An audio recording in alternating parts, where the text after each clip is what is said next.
다주택자와 법인 종부세율을 강화하겠다는 여당, 또 집사려는 국민만 벌 주려 한다는 야당.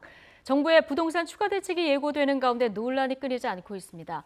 통합당은 오늘부터 국회에 본격 복귀하는데요. 더불어민주당은 일하는 국회에 동참해달라고 촉구했고, 통합당은 강한 원내 투쟁을 예고한 상태입니다. 관련한 오늘의 정치권 소식, 김홍국 대진대 개관교수, 장성철 공감과 논쟁 정책센터 소장과 나눠보겠습니다. 어서 오십시오. 안녕하세요. 안녕하십니까. 안녕하세요. 지금 최고의 민생 과제는 부동산 대책이다. 국회도 협조해달라. 자, 문재인 대통령 최근 가장 뜨겁고 논란이 되고 있는 부동산 이슈에 대해서 어제 이렇게 다시 언급했습니다. 여당은 후속 조치 마련에 시급히 나섰고요. 야당의 반응은 그러나 냉랭합니다. 영상으로 먼저 보고 오시겠습니다.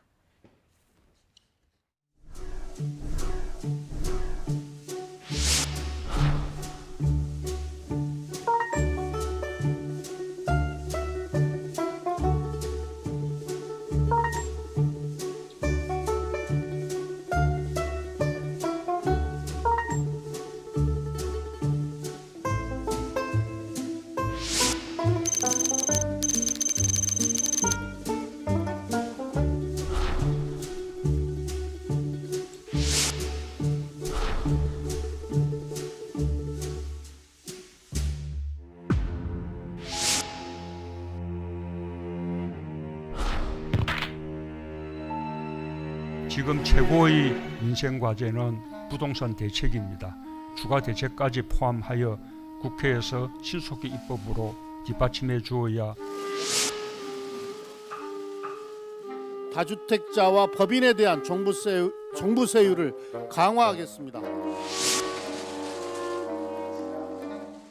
과거에도 뭐 여러 가지 세금을 갖다 가지고서 이 부동산 정책을 해봤는데 이 부동산 값을 잡는데 별로 효력을 발생하지 못했어요. 능력이 없으면 건드리지나 말 것이지. 이 정권의 부동산 정책 목표는 강남 불패입니까?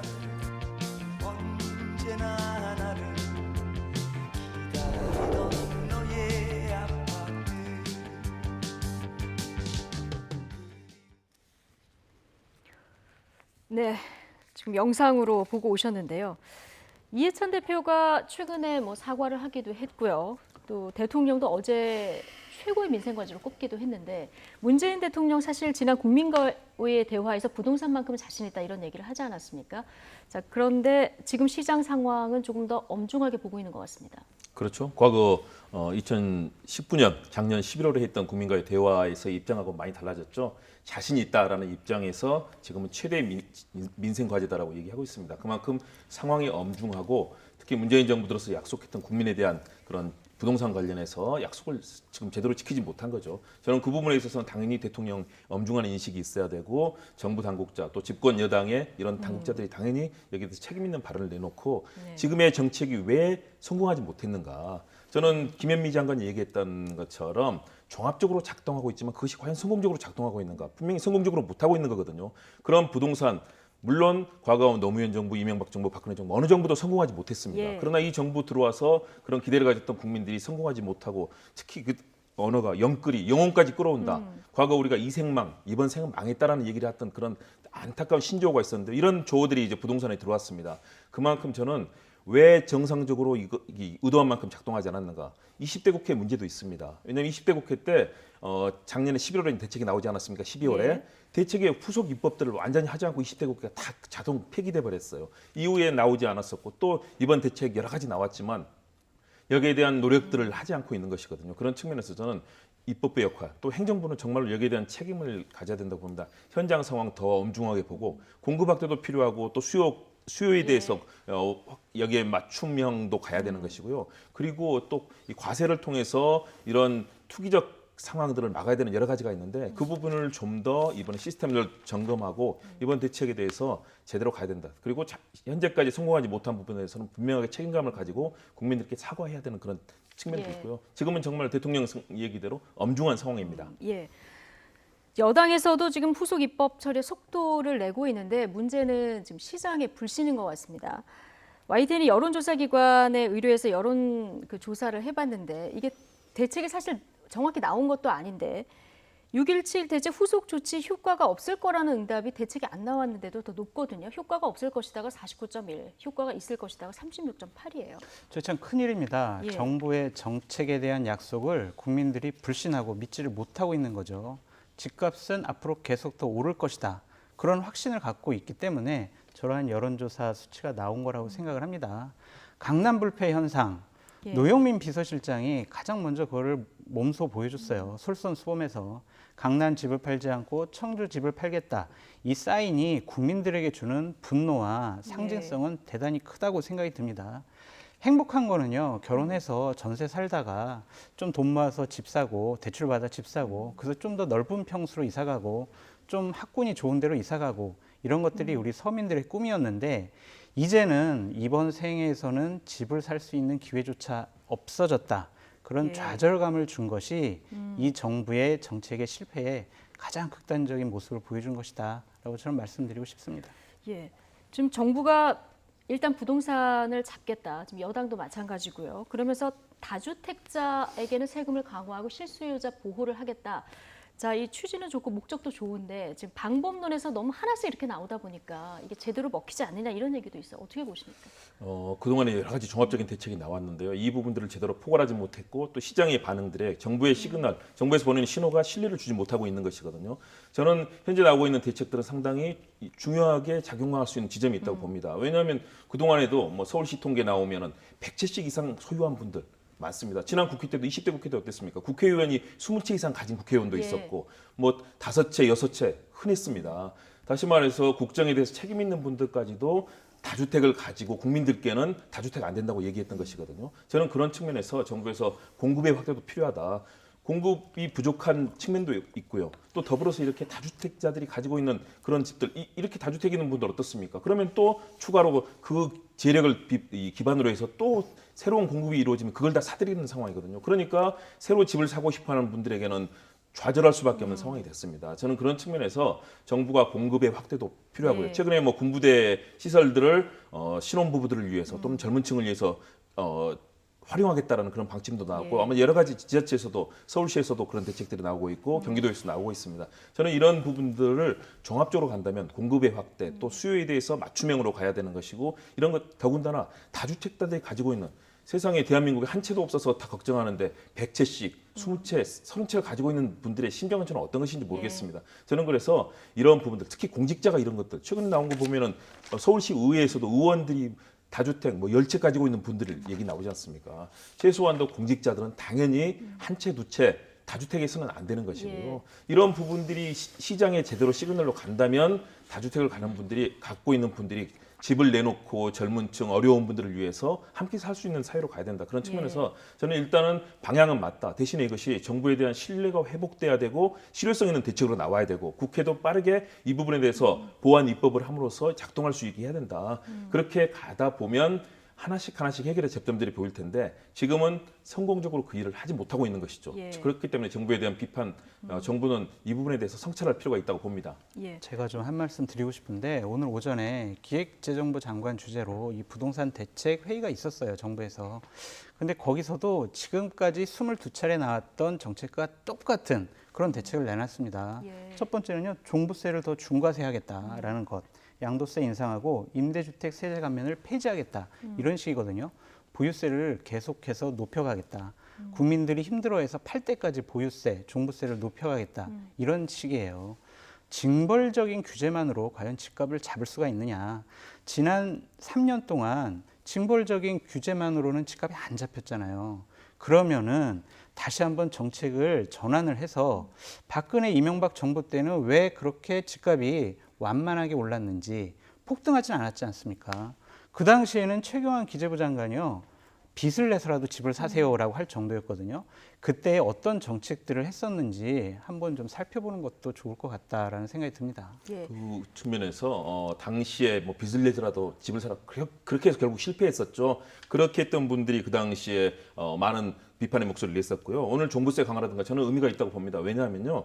가지고 있는 분들이 많은 세금을 받는 것이 아니라 투기성으로 다주택을 가지고 있는 분들이 종부세고요. 오늘 나오고 있는 대책들을 보면 오래 보유하고 있는 분들, 한 채를 가지고서 있는 분들, 그리고 꼭 필요한 수요자들에 대해서는 그것을 완화시키는 방안이라든가 다양한 대책이 나와 있습니다. 저는 오늘 나온 거에 있어서 더 많은 대책이 나와야 된다고 보지만 그러나 이런 대책들이 실효성 있게 국민들이 체감할 수 있게 간다면 이 부분들은 부동산은 굉장히 예민하거든요. 예. 굉장히 시그널 하나하나가 중요하기 때문에 그런 시그널들이 가고 다주택자가 팔 수밖에 없다. 그리고 종부세가 강화된다는 그런 흐름이 간다면 다주택을 가지고 있는 분들이 예. 팔 수 있는 계기를 저는 만들 수 있기 때문에 정책은 다양하고 종합적으로 봐야 된다고 봅니다. 예. 근데 팔아야 하는데 양도세 인상하는 이 부분은 좀 목소리가 갈리는 것 같습니다. 그렇죠. 그 부분에 대해서 다양한 예. 목소리들인데 그래서 저는 바로 공직자들이 이 국토부라든가 이 공무원들이 현장 얘기를 좀 들을 필요가 있다고 봅니다. 현장의 전문가들 그리고 실제로 실수요자들 예.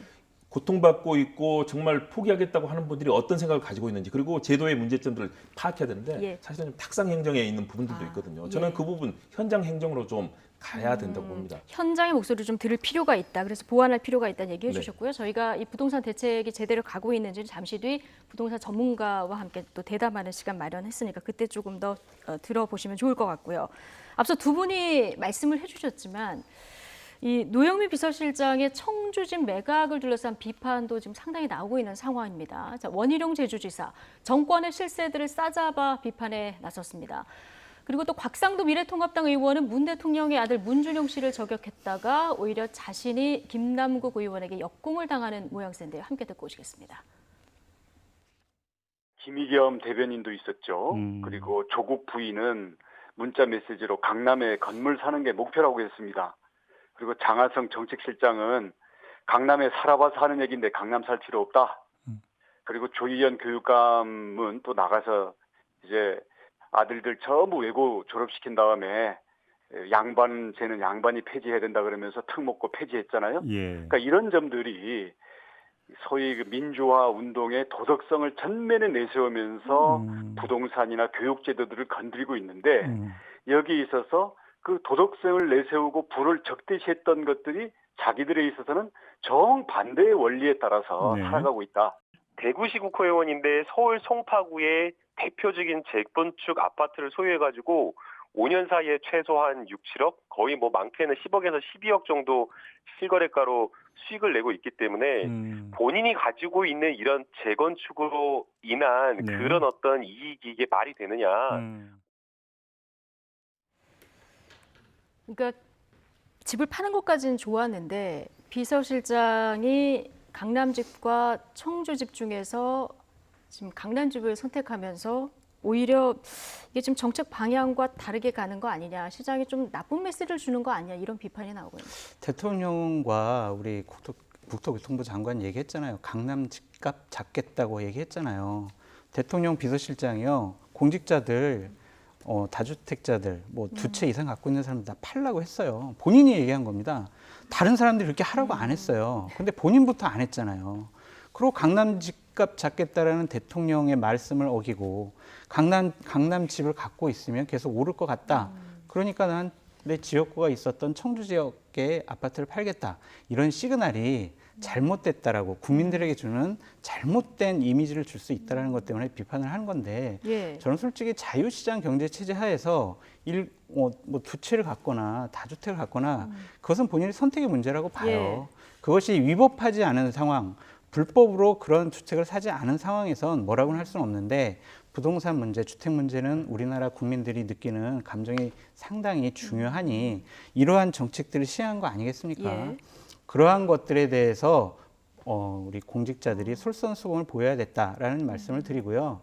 김남국 의원한테 좀 하고 싶은 얘기가 있는데 곽상도 의원이 대구 지역 의원이기 때문에 송파 지역의 집을 사서 이득을 봤다. 본인의 민주당의 호남 지역 의원들이요. 예. 강남에 집 있어가지고 더 많이 오른 사람 더 많아요. 이거 가지고 문제 삼는 것이 아니라 네. 어쨌든 이 정부, 이 정권이 행해왔던 그런 약속을 지키지 않은 민주당 의원들과 청와대 비서실장 그런 분들에 대한 비판을 먼저 좀 하셨으면 좋겠다라는 생각이 듭니다. 예. 전체적인 두 분의 의견에 대한 이제 의견을 주셨는데 하나씩 좀 보겠습니다. 지금 다주택자 이 집 팔아라 정부와 그 여당 내에서 계속 이 메시지가 나오고는 있습니다. 그런데 지금 민주당 다주택자 의원 전수 조사를 한다고 하는데 전수조사한다고 하고 또 안 팔고 이러면 오히려 시장에 오히려 더 메시지를 내는 게 실이 더 크다 이런 지적도 있어요. 당연하죠. 예. 전수조사에서 그 결과 나오면 거기에 따라서 팔게 해야죠. 예. 왜냐하면 국민의 선택을 받고 국민의 세비로 생활하는 헌법기관 아니겠습니까? 그렇다면 최소한도 국민들이 이렇게 고통받는 사안에 대해서 거기에 대해서 책임내는 행동을 하지 않는다. 예. 국회의원 할 자격이 없는 거죠. 근데 저는 개개인의 근데 뭐 선택일 수도 있는 부분이 선택일 수도 있지만요. 예. 공직자를 한다는 것은 저는 다른 의미라고 예. 봅니다. 이게 일반 개인으로서의 자유를 갖는 것과 최소한도 국민의 세금으로 자신의 모든 국정활동을 하고 있는 상황 아니겠습니까? 그렇다면 거기에 대해서는 더 큰 책임감이 가져야 된다. 예. 그렇기 때문에 노영민 실장에 대해서 또 비판을 하는 것입니다. 대통령 비서실장으로서 본인이 그런 얘기를 했으면 이미 실천을 했고 본인도 그 대열에 들어섰어야 되거든요. 근데 그 일을 하지 않았기 때문에 비판받고 있는 것이고요. 지금도 또 국민들의 심정을 헤아리지 못하고 있는 것이죠.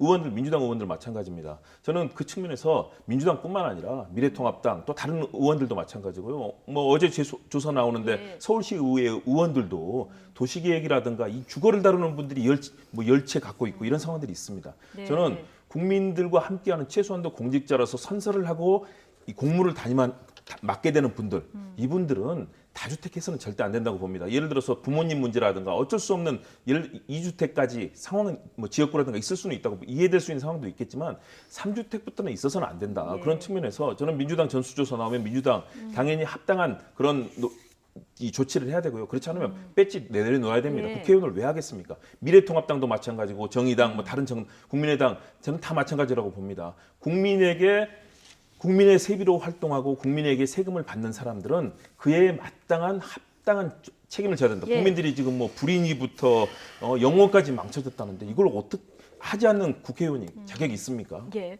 그러니까 뭐 다는 강제를 못 한다고 하더라도 지금 국토교통위 기재위 국회의원들 가운데 30% 정도가 지금 다주택자라고 하거든요. 참여연대가 이걸 꼬집었는데 부동산 세제와 주거 부동산 입법을 담당하는 상임위원만큼은 공정한 직무 수행을 위해서 거주 목적 외에 보유한 주택을 매각해야 된다.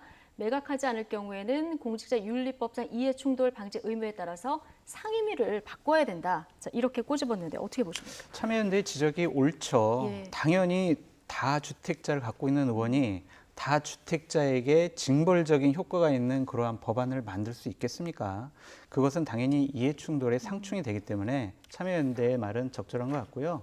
민주당에서 뭐 다주택자 전수조사 하겠다는데 기본적으로 지금 43명이 다주택자예요. 예. 민주당 국회의원 4분의 1 정도가 지금 다주택자인데 본인들이 공천하기 전에 팔으라고 서약서까지 받았잖아요. 그러니까 예. 그러면 약속을 지켰어야죠. 그러니까 국민에 대한 약속을 지키지 않았다. 민주당과 청와대부터 솔선수범을 보여야 된다라고 저는 계속 말씀드립니다. 예.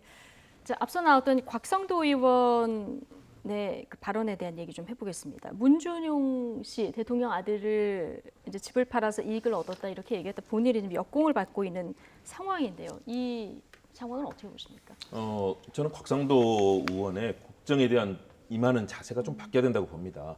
그동안 무수한 의혹을, 특히 대통령 아들에 대한 무수한 의혹, 가족에 대한 의혹을 제기했는데 제대로 밝혀지지 않고 본인은 의혹을 제기를 할 때는 최소한도 관련돼서 입증할 수 있는 증거를 들고 거기에 대해서 제기를 해야 되거든요. 국민들께 계속해서 불신을 일으키면서 본인은 지금 대구의 의원입니다. 네. 그러면 수도권에서 본인은 재건축 아파트를 왜 가지고 있습니까? 예를 들어 여의도의 오피스텔을 가지고 국회와 일을 하기 위해서 필요하다면 모르지만 대구 국회의원이고 이번에도 다시 대구 시민들의 선택을 받았습니다. 그렇다면 이 아파트를 왜 가지고 있습니까? 더군다나 시세 차익이 지금 김남국 의원의 주장에 따르면 그 많으면 12억 원까지 나는 건 아니겠습니까? 바로 국민들이 이 부분 때문에 화가 나는 것이죠.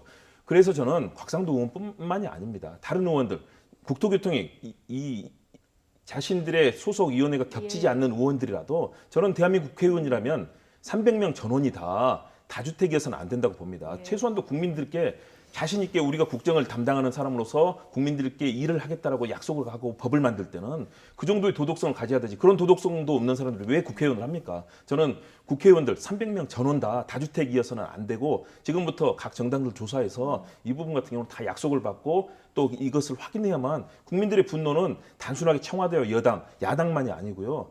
그런 공직을 담당하는 고위 공무원들인데 함께 다 몰려 있습니다. 그런 측면에서 정말 국회의원들의 절치부심의 각오가 필요한 때라고 봅니다. 네.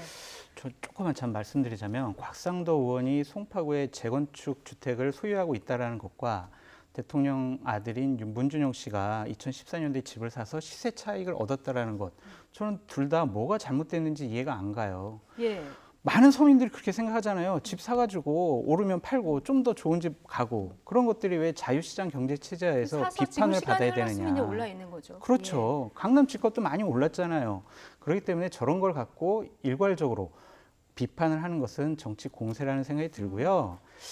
문준용 씨 같은 경우에는 뭐 대통령 아들이기 때문에 좀 더 높은 도덕성이 있어야 된다라고 하는데, 위법하고 불법적인 그러한 투기가 아니었다면 저런 문제를 갖고 자꾸 의혹을 제기하고 또 반박을 하고, 이런 것들은 국민들에게 상당히 불쾌감만 주는 것이다. 소모적인 논쟁이다라고 말씀드리고 싶습니다. 저는 헌법기관으로서는 당연히 문준용 씨에 대한 제기를 할 수는 있다고 봅니다. 대신에 곽상도 의원이 꼭 해야 될 것들은요, 정확하게 증거를 내놓고 이것을 입증해야 되는 것이죠. 계속해서 의혹 제기하면서 실제로는 그동안 제기했던 의혹들 중에 밝혀진 게 어떤 게 있습니까? 그렇게 해서 대통령과 이 대통령 가족에 대해서 끊임없이 이런 비방과 이런 상황이 돼버렸는데, 저는 곽상도 의원이 국회의원이라면 좀 더 책임감 있는 자세를 가져야 되고요. 저는 국회의원들은 이렇게 자신이 지역구가 아닌데, 더군다나 국민들이 거기에 대해서 분노하고 있는 이런 사실은 투자인지 판단할 수 없는 근거의 경계에 있는 부분에서는 스스로가 정리를 하는 게 맞지 않나 생각합니다.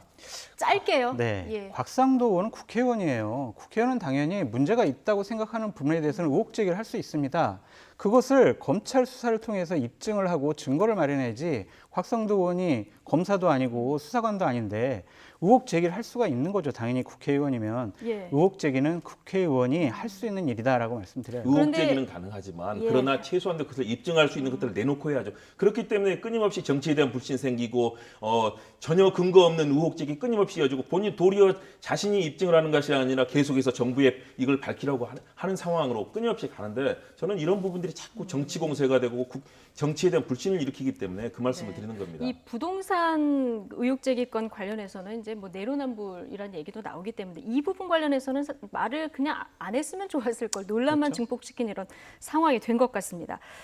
자, 국회로 넘어가 보겠습니다. 국회 오늘부터 이제 양박귀가 맞물려서 돌아갈 수 있을 것 같긴 합니다. 통합당이 복귀를 하면서 상임위 명단을 제출했는데요. 지금 뭐 법사위 운영위 명단을 보니까 화력이 대단합니다. 상당히 이 언어라든가 또는 그 의정 활동에서 센 분들, 장제원 의원이라든가 김도우 의원 법사위에서 활동도 했었고 또 발언력도 세고요.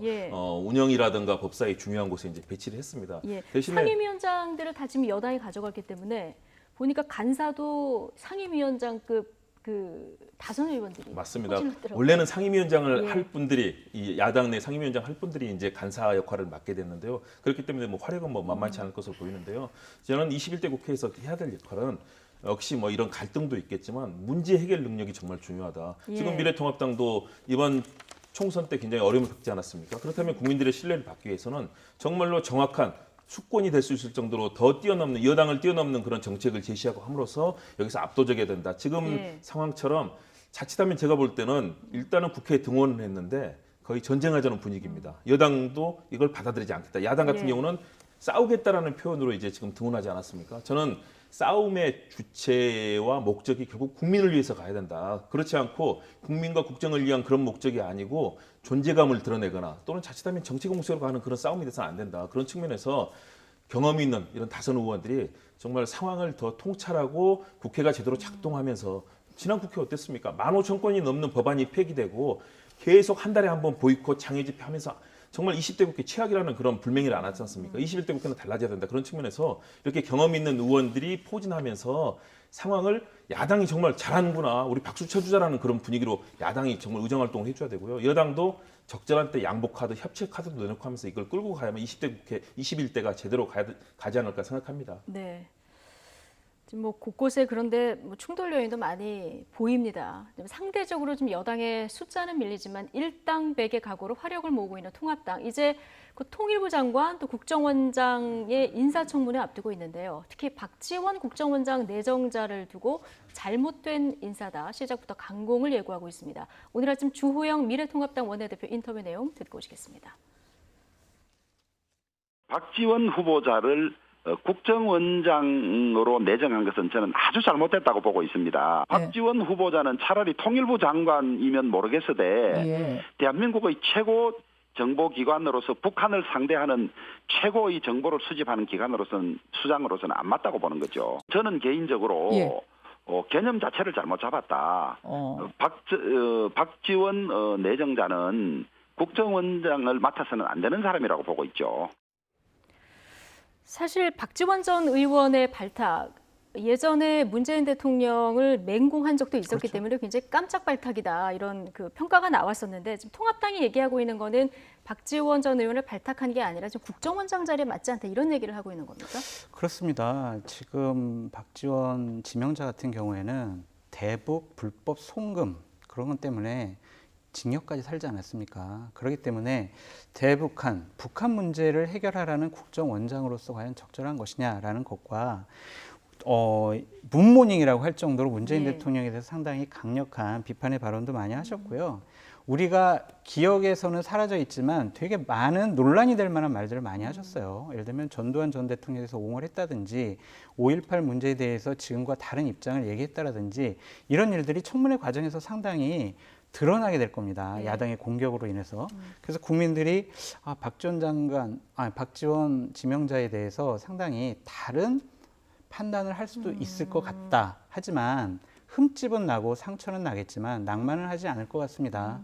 결국에는 박지원 지명자께서 문재인 대통령께 충성을 다하겠다고 했는데 문재인 대통령뿐만이 아니라 국민과 대한민국에도 충성을 하셔서 대통령께서 지명하신 그 뜻, 남북관계를 잘 풀어라. 라는 그 뜻에 맞는 제대로 된 역할을 해주셨으면 좋겠다라는 생각이 듭니다. 예, 통합당 이렇게 비판을 하고 있는데 지금 북미 관계뿐만 아니라 남북 관계도 좀 꽉 막혀 있는 상황 아니겠습니까? 뭔가 박지원 국정원장 내정자가 가면 뭔가 좀 물꼬를 트지 않을까 이런 기대도 또 한편에서 나오기도 해요. 저는 뭐 반대로 최적임자라고 봅니다. 최적임자로 네. 봅니다. 예. 왜냐하면 이미 20년 전에 2000년 남북 정상회담을 성공시키는 이 북한과의 관계에 있어서 적절한 역할을 했었고요. 그 뒤에 뭐 조문으로 특사라든가 모든 부분을 박지원 내정자가 다 함께 만났습니다. 그리고 국회 정보위원도 하고 법사위원도 하면서 법과 북한에 관한 모든 정보와 이런 부분들을 사실은 자문도 해주고 그동안 역할을 했습니다. 더군다나 최근의 상황 본다면 20대 국회에서 300명의 의원 중에서 가장 정확한 판단력과 현실에 대한 그런 발언을 통해서 사실은 방송에서도 우리나라 전 방송이 박지원 당시 의원을 모셔서 얘기를 듣고 싶어 할 정도로 풍부한 정보와 또 국정에 대한 그 흐름들을 판단하고 있고요. 북한에 대한 정보뿐만 아니라 북한에도 다수의 카운터파트들 그 네트워크 형성이 돼 있습니다. 저는 그렇다면 북한에 대해서 적절한 시기에 적절한 판단력으로 설득하고 이 대화에 나올 수 있는 길들을 만들 수도 있고요. 또 박지원 내정자처럼 국정에 대해서 풍부한 경험을 갖고 있는 분이 이분은 다른 야당 의원들과도 사실은 잘 만나지 않습니까? 저는 미국과의 관계에서도 잘 풀어나갈 수 있는 역량이 있다. 그리고 본인이 문재인 대통령에게 충성한다는 얘기는 뭐겠습니까? 결국 대한민국의 정부의 성공을 위해서 한다는 것이고 우리 남북관계 또 대한민국 한반도의 평화, 국민들을 위해서 일한다는 것 아니겠습니까?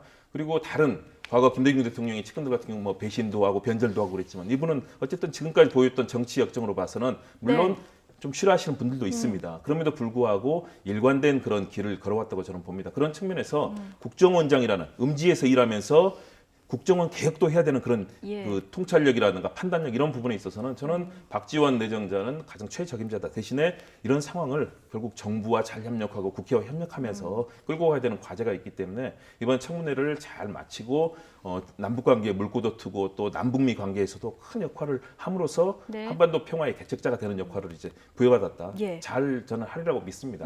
여야가 안보 문제도 지금 대립하고 있고 법무부 장관, 검찰총장 대립하는 검언 유착 의혹 수사에 대해서도 지금 시각차가 큰 상황인데 오늘 아침에 관련해서 지금 법무부 말 속보가 들어왔습니다. 윤석열 총장이 아직 어떻게 하겠다 결정을 내리지는 않은 상황이에요. 그냥 그 대검찰청에서 어제 입장, 특임 검사자 이런 입장까지만 나온 상황에서 오늘 아침에 추미애 장관이 오늘 휴가를 가신 모양인데 그 전에 좌고우면하지 말고 장관의 지휘 사항을 문헌대로 신속하게 이행하라 이런 입장문을 냈어요. 그 장관의 지휘 사항은 이미 윤석열 검찰총장이 받아들였잖아요. 수사 전문 자문단 이미 이제 그건 안 하기로 하지 않았습니까? 기본적으로 지휘는 받아들였다는 생각이 드는데 모든 수사에서 손 떼라, 그 수사에서 손 떼라 이런 식의 포괄적인 지휘는 검찰청법 8조를 위반할 소지가 있다라고 검사장들이 결론을 내린 것 같습니다. 윤석열 총장의 고민이 깊어질 것 같은데 기본적으로 이렇게 추미애 장관이 윤석열 총장을 몰아내려는 듯한 모든 것을 하나하나 트집 잡기식으로 해서 몰아내려는 듯한 그런 모양새를 취하는 것은 국가기관의 수장들 간에 상당히 이거는 국민들께 너무나 나쁜 그런 모습을 보여주는 거라고 생각이 듭니다.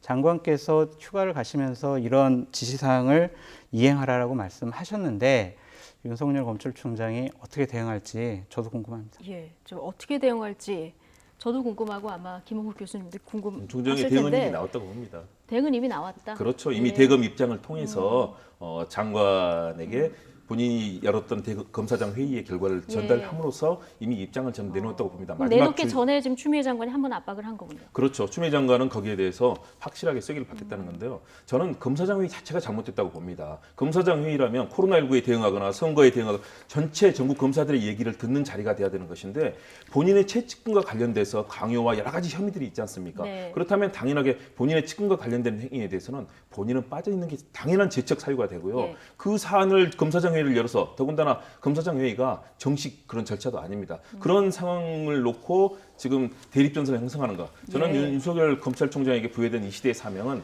청와대라든가 권력기관에서 조사해야 됩니다. 그건 당연히 해야 되고요. 더불어서 검찰 개혁을 하라는 중대한 과제를 안고 있는데 이 중요한 과제에 대해서는 소홀히 하고 사실은 검찰총장은 그런 메시지를 계속 내지를 않고 있지 않습니까? 그렇다면 이런 부분에 있어서 역할을 해야 되는데 본인이 채찍근이 관련된 사안에 있어서는 저는 검사장 회의가 아니라 추미애 장관을 만나서 이런 부분은 장관과 협의할 부분 그리고 받아들일 수 없는 부분들을 서로 얘기하면서 풀어나가야 된다. 저는 예. 수장관에 압박하는 모습도 그렇게 달갑지는 않게 보는데요. 예. 윤석열 검찰총장도 사실상 자신의 명분 쌓기로 검사장 회의를 열고 끊임없이 대립전선을 만들어가는 저는 형국이라고 봅니다. 이런 자세가 아니라 정말로 검찰총장으로서 이 법원 이 검찰 사무의 최고 감독자는 법무부 장관입니다. 예. 검찰청법 7조 8조 다 보시면 나와 있습니다. 그리고 검찰총장은 거기에 대한 통할된 감독자입니다. 최고 감독자는 법무부 장관입니다. 그리고 법무부 장관의 이 지시 관련해서도 6조를 보면요. 검사와 검찰총장으로 구성된 이 검찰청입니다. 그렇다면 과연 이 이의 제기를 하는 것이 합당한 것인가도 얘기를 하는데 그럼에도 불구하고 검찰총장으로서 그동안의 검찰의 독립을 위해서는 얘기할 수는 있다고 봅니다. 대신에 그것은 받아들여야 되는 것이고 더 이것을 풀어나가는 검찰총장의 리더십을 보여줘야 되는데 예. 끊임없이 대립전선을 만들어서 자신의 입장의 명분을 만들려고 하는 것들 저는 바람직하지 않다. 예. 근데 만약에 지금 압박을 이렇게 얘기했는데 윤석열 총장이 재지휘 요청을 하면 또 감찰 이건 뭐 평행선 계속 갈 수밖에 없는 건데 이렇게 되면은 임명권자에게 너무 부담이 가는 거 아니겠습니까? 그렇죠. 대통령께서 두 분을 임명했는데 또한 대통령께서 인권 검찰로 거듭나도록 서로 협력하라고 말씀까지 하셨는데 지금 협력하는 모습은 보이지가 않고 갈등하고 싸우는 모습만 보이고 있습니다. 이것은 상당히 대통령께 여러 가지 부담감을 주는 거라고 생각을 하고요. 우리 교수님께서 우리 윤석열 검찰총장이 측근과 관련된 문제에 대해서는 보다도 공정하고 엄정하게 해야 된다고 말씀하셨는데 당연히 그렇게 해야 됩니다. 예. 근데 하지만 추미애 장관이요. 저런 식으로 밀어붙이게 하는 것은 추미애 장관이 자식 문제 때문에 자녀 문제 때문에 지금 검찰의 동부지검에서 지금 조사를 받고 있습니다. 자칫 잘못하면은요. 아, 감히 왜 내 아들을 건드려? 왜 내 아들을 조사해? 어디 나를 조사해? 이런 식의 압박이 될 수가 있어요. 그러한 의심 받으면 안 되잖아요. 법무부 장관이. 그렇기 때문에 추미애 장관도 너무 검찰을 이런 식으로 압박하고 몰아붙이는 것은 옳지 못하다. 다른 정치적인 의도가 있는 것이 아니냐라는 의심을 받을 수밖에 없다라고 말씀드려요. 네. 이런 상황에서 야당에서는 추미애 장관의 수사 지휘권 발동 배경에 청와대가 있다 이런 의혹을 제기했거든요. 근거는 뭡니까? 일단은 관련되는 뭐 그 보고를 한 자료를 예. 입수했다는 것이 이 미래통합당의 얘기인데요. 그것은 최종적으로는 아직 내놓지 않았기 때문에 일단 말만 있는 거거든요. 그 부분을 확인할 필요가 있고요. 그러나 국무위원으로서 대통령 자신의 이 국무를 통할하는 대통령에 대해서 사상 유례가 없는 몇 번이 되지 않는 이런 지휘권을 발동했다면 저는 보고하는 절차를 가질 수 있다고 봅니다. 대신에 예. 이것이 검찰을 왜곡하거나 이런 상황이 돼서는 안 되고요. 예. 그런 측면에서 추미애 법무장관이 투명하고 명명백백하게 아까 장 수장 얘기하신 것처럼 그런 오해를 사서는 안 되기 때문에요. 정말로 엄정하고 투명하게 절차를 진행해 주는 것이 바람직하다고 봅니다.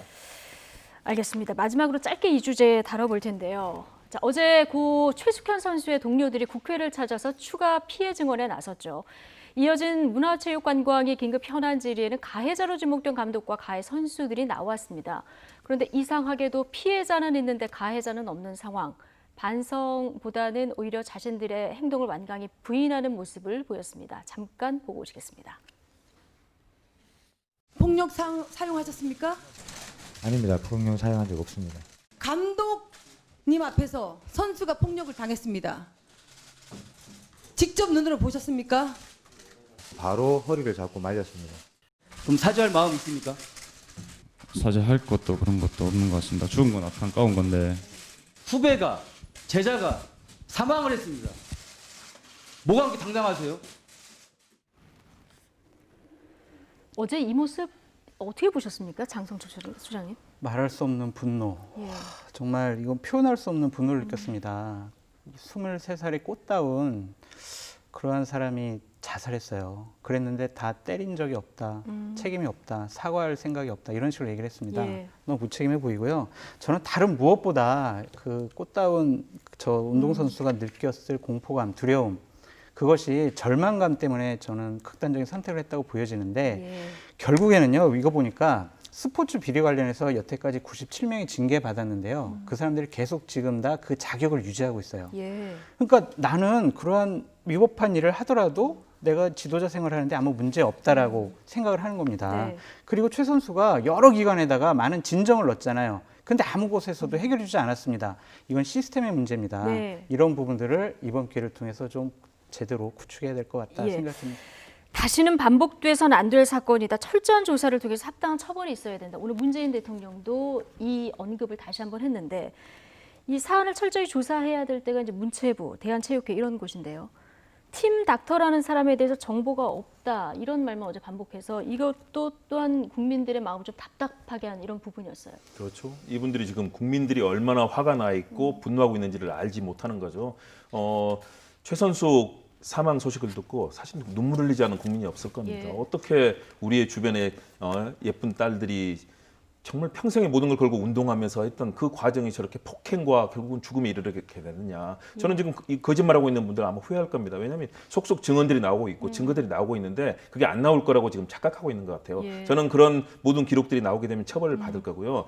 정부 부처 차원에서도 뭐 체육회라든가 사실은 그동안 형식적인 절차가 진행이 됐거든요. 예. 협회에서 오면은 체육회는 또 다시 내려보내고 하면서 이런 것들을 어떻게 하면 제도적으로 막을 것인가. 그리고 일선 현장에서 정말 묵묵히 뛰면서 땀 흘리는 선수들 이것은 비단 스포츠뿐만 아니라 우리 사회에 많은 부분들이 있습니다. 이 부분에 대해서 어떻게 하면 이들이 제대로 자기들의 꿈을 피울 수 있도록 할 것인가. 제도적인 보장들 이 예. 부분에 대통령까지 이미 나선 상황이기 때문에요. 우리 사회가 전체적으로 다 같이 힘을 합쳐서 극복하고 반드시 또 잘못한 분들에 대해서는 분명히 책임져야 됩니다. 그래야만 다시는 이런 일이 안 생길 거고요. 예. 우리 사회가 마음을 모았으면 합니다. 예, 철저한 조사, 합당한 처벌, 재발을 막을 수 있는 가장 좋은 방법일 것 같습니다. 김홍국 대진대 개관교수, 장성철 공감과 논쟁 정책센터 소장과 이야기 나눠봤습니다. 고맙습니다.